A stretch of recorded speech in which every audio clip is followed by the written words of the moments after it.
My name is Janet-Monique and today we're going to be talking about coffee. The reason why I'm going to talk about coffee is because I am a coffee girl and I always have been. I wanted to talk about something that the rest of the world is celebrating. I know a couple of weeks ago it was National Coffee Day, but it only makes sense to make the whole month of October National Coffee Month. And let's talk about coffee because I can believe that maybe 60% of my YouTube subscribers definitely drink coffee in the morning. I think it's so important to know where coffee is, how it's made, and why it's such a multi-billion-dollar industry. Until I used to work at Starbucks, I remembered learning so much about how coffee was made, and it is such an interesting story. So the story goes of how coffee was first discovered was actually in Ethiopia. So a farmer found that one particular goat amongst his herd of goats had an enormous amount of energy, an enormous amount of stamina, run the furthest and the fastest, and he couldn't figure out why this particular goat had a different type of behavior.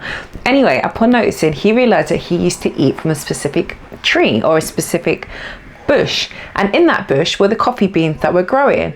So it's from that story that the one goat that the attention of the farmer managed to actually create this billion-dollar industry.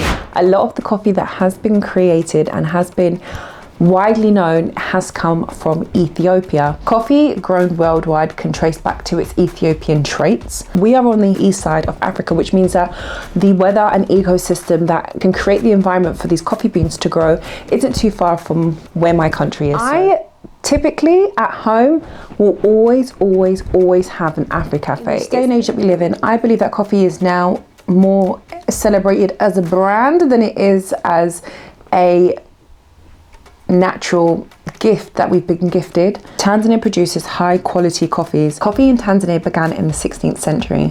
It most likely came from Ethiopia since it's close geographically.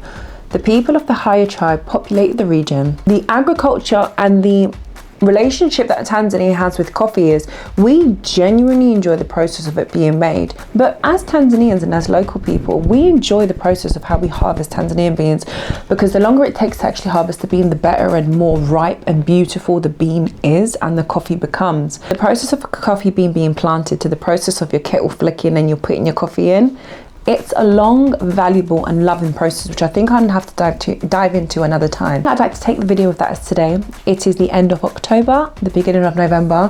Coming up and approaching the winter season, people are gonna be having their hot brews a lot more. So just take into effect, what type of coffee do you like? Do you actually like the taste of coffee, or is it the stimulating effects that you get from it? Personally, for me, I think I'm in the middle.